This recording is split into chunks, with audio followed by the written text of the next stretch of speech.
Hi friends, it's nice to see you again through this Learn Logistics video.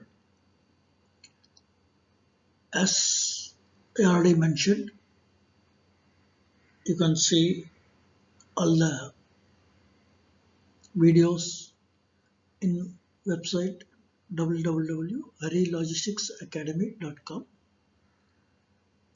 It is available through app also, and your comments are welcomed. And please send your comments and suggestions in logisticshari2020 at gmail.com. Now let us see the next mode of transport in the that is a pipeline. Pipeline transportation is an economic and fast mode for transporting certain items. The applications of pipeline span domestic, commercial, and industrial purposes. Pipelines can be used to carry natural gas to homes, water and jet fuel to airports in commercial area, and crude oil to refineries in industrial area. Generally, the following items are transported through pipelines: water for domestic use as well as for irrigation purpose, oil and fuel, that is from port to refineries and refineries to the various distribution centers. Of course, gas, that is natural gas, LNG, CNG, hydrogen or nitrogen, etc.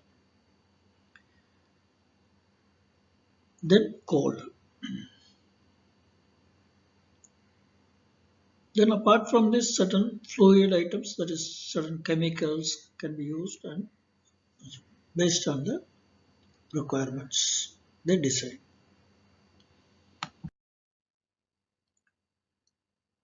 The pipeline transportation usage is one, water transportation from ponds, river, sea to purifying centers, and then distribution to local administration, then houses and apartments. Second is oil, fuel, gas transportation from ship to refineries or the stocking yards, then processing factories or bottling plants in short and long distance locations. And also now the domestic apartments also, the pipeline is used for distribution of gas. And coal from bottom of mines to the coal stocking locations at heights, stocking locations to transporting, loading. These are the commonly used in many countries. Certain countries use for long distance transportation also in coal transportation. Because fluid and certain chemicals are transported by certain plants in some countries from ship to the port and via up to the factory locations and or from stocking yards, tanks to factory processing locations. Mainly long distance transportation is very less.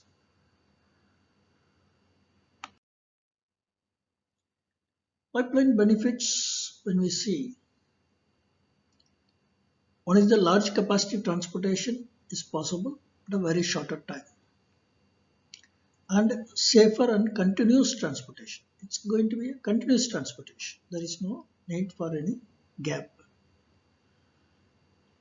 And tiny surface footprint, avoidance of densely populated areas, because it requires very less area on the surface, and it can run through the outer areas of the cities and where the population is more. It can be avoided. Then shorter construction time frame, because laying takes very less time. Then lower energy use, reduced transportation costs, because it doesn't require any fuel or transportation vehicles or etc. Transportation comes reduces, and the energy which is required, because only in the pumping where the first initial place and maybe intermediate, but the pumping is required, only that pumping is will be required. Otherwise, it is a for miles and kilometers of distance. There is no requirement of any intermediate energy, because it is environment friendly, because it is not exposed to any outside surface, outside the atmosphere, because it will go through the pipeline, so the pollution will not be there. Haldia Rajband Morigram pipeline has been constructed to meet the requirement of southern part of the West Bengal, because it runs through West Bengal only. And the second other pipeline project, which is Mumbai High to Mumbai, Ankleshwar and Kayoli pipeline. It is in Maharashtra and Gujarat. Because Mumbai High means it's outside in the sea, middle sea, to it comes to the Mumbai, uh, then it goes to the Ankleshwar and Kayoli in Gujarat. Then it is a Salaya Koyali Mathura pipeline, that is between the Gujarat and UP. Then Hajira, Bijapur, Jagdishpur. It is a gas pipeline. It is between Maharashtra to UP via other states. Then Jamnagar, Loni. It is a LPG pipeline. It is from Gujarat to UP, again through other states. Then Kandla to Batinda pipeline. It is between the Gujarat and Punjab via other states. Measures taken by the governments to expand pipeline networks in India. When we go through this, we can see Pradhan Mantri Urja Ganga project.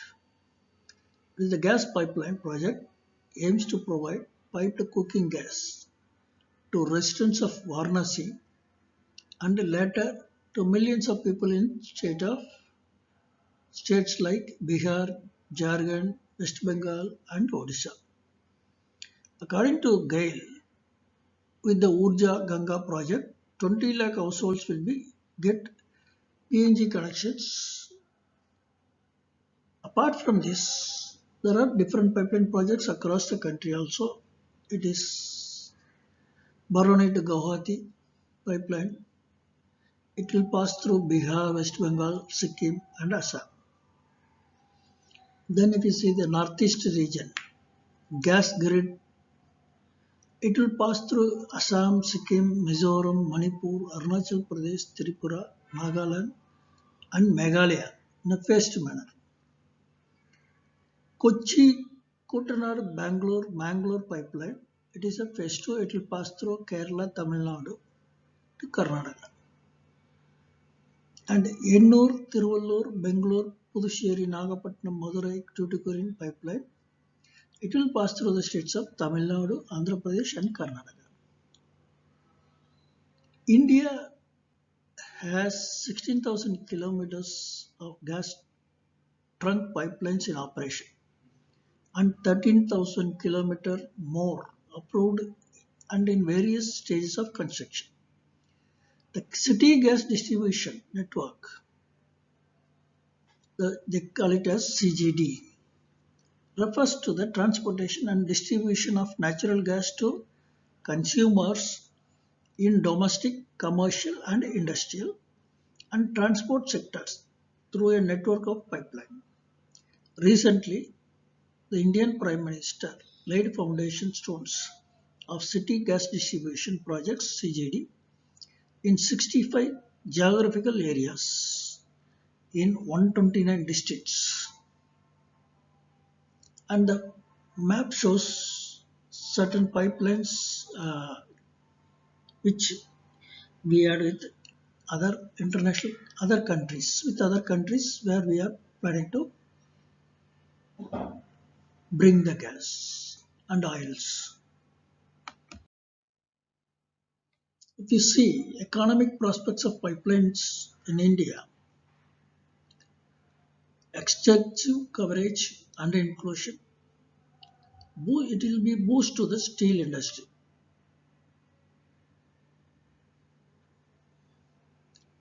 And domestic business opportunity,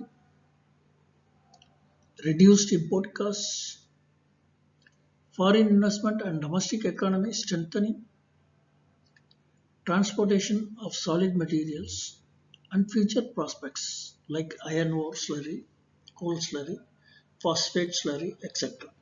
Certain are under progress. And economical construction and maintenance, reduction in accidental charges and economic efficiency in the long run, reduces regional disparity and helps economic growth, lesser delivery costs, reduction in subsidy expenditure. And challenges, when we see challenges, high initial costs and inability to increase capacity once the pipeline is laid, because it's a lot of legal and other compliance requirements are required, because we have to purchase the land from farmers and lay the pipelines. So once it is laid, for future expansion, unless there is a land, it will be difficult. Delays due to policy failure, non-cooperation of state governments, or apprehensions of common citizens to adapt to pipeline supply. These are the certain challenges we have. Even the recently you would have seen a lot of, when the GAIL pipelines are laid, there were a lot of agitations in various parts of the country. Even difficulty in repair and leakage detection. Yes, it goes through the agricultural fields for longer distances. If any leakage or repair is required, so detection may take some longer time. And finally, the conclusion of pipeline transportation, I would like to say pipelines have relieved the increasing pressure on the existing surface transport system and can go a long way as the future of transportation of essential materials or items, especially as India is intending to move towards a gas-based economy by increasing the share of natural gas in India's energy basket from the current 6 to 7% to 15% by 2022.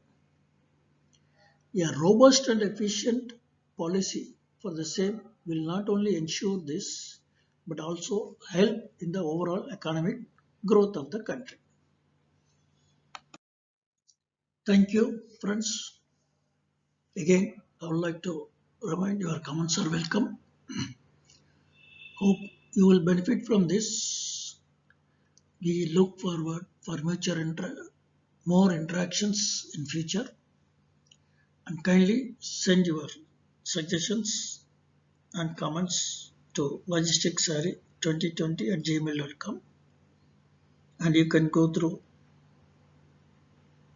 the website www.harilogisticsacademy.com, which will have more informations. Thank you once again.